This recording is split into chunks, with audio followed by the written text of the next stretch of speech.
Topic News, c'est tout de suite avec Franck Ramarson, directeur de publication du Courrier de Madagascar. 1er août sur Alliance 92 et bien entendu à cette heure-ci, c'est Topic News. Bonjour Franck Ramarson. Bonjour Prisca et bonjour à tous nos auditeurs. Eh bien, comme quoi, Franck, le temps passe très vite et ailleurs, pas plus loin, on a les élections qui se préparent. On attend aussi des résultats des élections. Et puis, Zimbabwe, 3 élections en un jour. Nous, on est encore là, quoi. Vous savez, Prisca, que il y a un an, on avait dit qu'on discuterait des élections. Il y avait un ultimatum le 31 juillet de l'année dernière pour que les deux parties, celle de Andrazuel et celle de Marc Avalman, discutent en tête à tête pour sortir Madagascar de la crise. Un an après, un autre ultimatum, nous sommes faisant de sur place, mais cette fois-ci, il y a un lien objectif entre Andrazuel et Marc Avalman, puisque jusqu'à présent, on n'a pas encore entendu qu'ils voulaient se retirer donc du processus électoral en ne se présentant pas donc à ces élections. Quand je dis Marc Avalman, c'est que pour moi c'est à peu près la même chose avec la présence de sa femme Lalo Avalman, qui donc a déjà promis lors de son entrée à Madagascar de ne pas faire de la politique, mais comme le Marc Avalman un loup-boulard fini. Oui, mais la CES aussi, Franck Ramarson, excusez-moi, a validé aussi sa candidature. Tout a commencé par là, Franck. Non, tout a commencé à la candidature de la Laura Avalman. Tout a commencé par là, et que ça, je dirais, perduré avec donc l'entrée d'Andrazuel hors délai pour donc se présenter aussi. Et c'est là que je dirais qu'il y a eu peut-être un petit cafouillage, parce que d'après le camp Andrazuel, ils auraient aimé que c'est là que la CES aurait dû sanctionner les 3. Mais la CES, en tant que cour de justice, a mis des arguments politiques pour valider leur candidature. Et je ne sais pas si c'est dans le but aussi de foutre, je dirais, le bordel dans le pays, comme ils ont l'habitude de faire, puisque c'est toujours cette cour. Et là, depuis une bonne vingtaine d'années. La HCC, qui est au-dessus de la CES, qui a quand même, je dirais, piloté cette affaire. Et maintenant, nous sommes dans une impasse. Donc, comme vous avez dit, que c'est là que la CES est devenue une institution maudite pour la classe politique et la communauté internationale. Et la population. Et la population, si vous voulez. Mais en tout cas, maintenant, la population va encore souffrir donc de tous ces éléments, de ces institutions qui veulent faire plaisir à tout le monde et qui ont peut-être été payées aussi pour que la transition dure jusqu'à présent. Et la preuve, Franck Ramarson, excusez-moi, mais quand on dit cour électorale spéciale, en tout cas quand on dit cour, c'est justice ici, plus précisément, et maintenant on fait parler aussi les politiciens, on veut y entrer, et on va accepter ça aussi logiquement par rapport... De toute manière, Prisca, il y a une logique à Madagascar que personne ne saisit, c'est que il n'y a pas la conscience politique, il n'y a pas la conscience nationale. C'est pas comme en Afrique. Nous disons tout le temps que nous ne sommes pas des Africains. Et force est de voir maintenant, de constater que les Africains sont très en avance par rapport à la conscience politique, par rapport à l'expérience politique. Il y a 1 an et demi, on avait fait un coup d'État au Mali. Maintenant, le 28 juillet, ils ont pu faire les élections.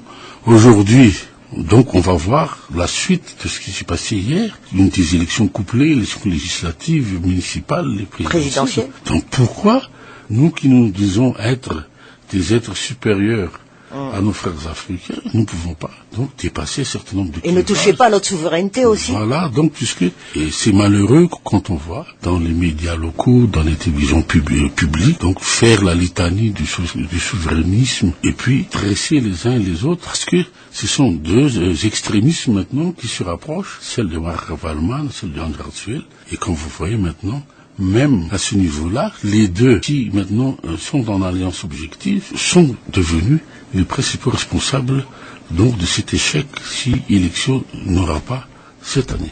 Oui, mais Franck Ramarson, à travers tout cela aussi, il a été dit pendant la dernière semaine du mois de juillet d'ailleurs que nous n'avons pas peur des sanctions, les sanctions c'est rien et tout, mais en fin de compte, quand on n'arrive pas à voir son visa, là on monte la voix. Il y a 2 choses d'abord. Et d'ailleurs la population n'en a rien à cirer, comme on le dit. Il y a ce qu'on appelle le peuple souffre et les politiciens sourient, puisque les sanctions, ils n'en font pas un cas, puisqu'ils sont dans leur confort intérieur. Mais maintenant, comme vous dites, ça commence à monter d'un degré qu'il n'y a plus de visa pour certains ministres, pour certaines autorités. Vous avez raison, la population, elle n'en a que faire, c'est pas son problème. Donc sur certaines personnes qui sont dans l'entourage de ces personnalités, 3 personnalités, moi je vous dis honnêtement que c'est eux qui l'ont cherché. Ce sont eux qui ont voulu, je dirais, persister dans leur démarche, et que, comme je dis toujours ici, quand ce sont les Africains qui ont mis les sanctions en 2010, nous on s'est dit, non, ça va jamais se faire. Et là, comme c'est la communauté internationale dirigée par les États-Unis, la France, l'Union européenne et la COI, l'Union africaine en dernier rang, et maintenant là tout le monde... On dit j'accuse. J'accuse puisque ce sont des Blancs qui sont donc en première ligne pour sanctionner les Donc dans la mentalité politique, donc, on revient bien loin. Quoi. Ça veut dire que c'est qu'il y a toujours eu cette publicité, cette propagande dans les médias, comme quoi on veut recoloniser les Madagascar.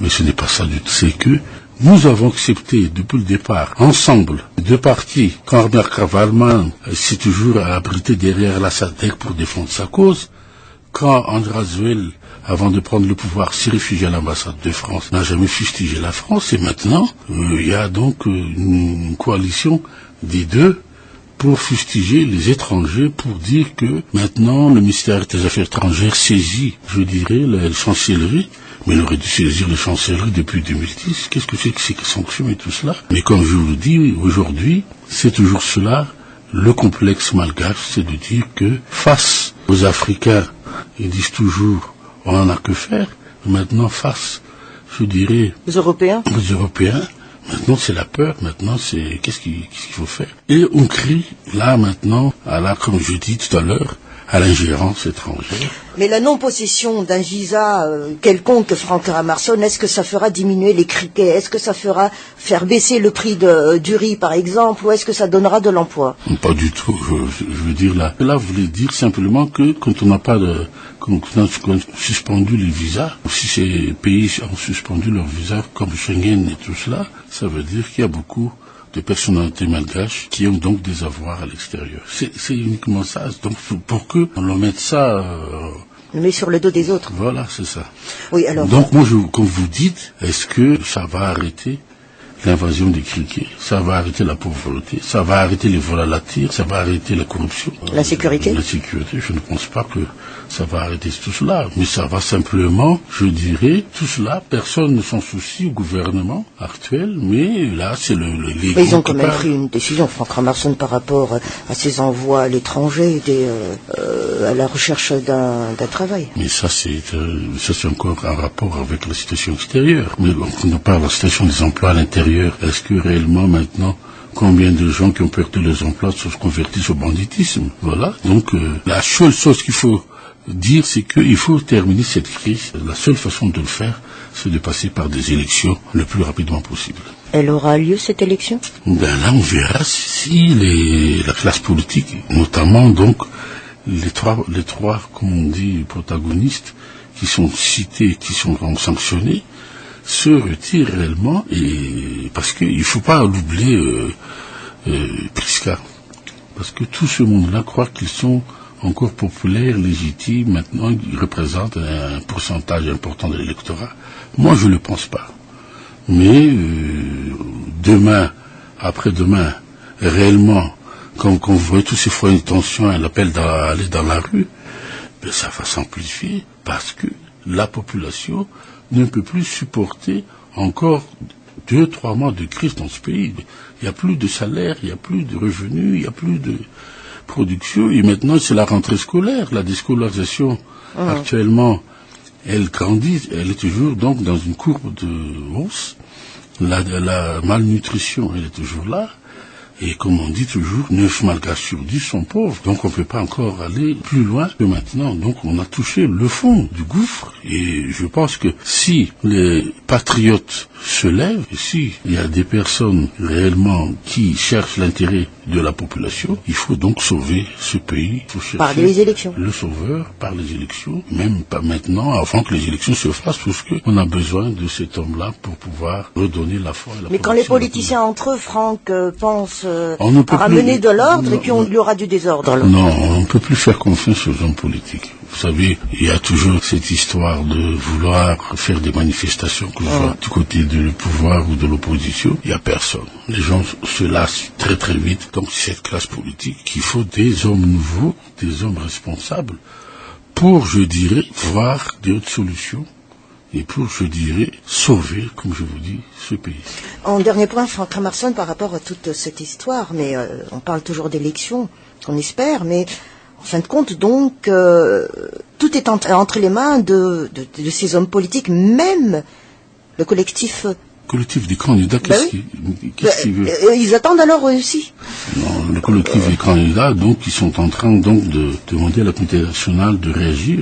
Mais c'est à eux de dire aussi s'ils sont patriotes responsables, donc sensibiliser la population. Donc il faudrait donc que les forces de l'ordre aussi arrêtent de faire donc de la répression, de la manipulation. Ils ont d'autres chats à fouetter, aller prendre les dalles dans le sud. Aller lutter contre le grand banditisme. Au lieu de réprimer tous ceux qui bougent au niveau politique, d'abord, la seule chose qu'ils doivent faire, c'est de sécuriser donc les biens quand il y a des manifestations contre les pillards. Mais de là à aller toujours demander est-ce que vous avez une autorisation, est-ce que tout ça a été donc légalisé? Non, mais je ne pense pas que c'est maintenant, je dirais, révolu tout cela. Comme vous voyez, en France, il y a des manifestations, il y a en Europe, en Espagne.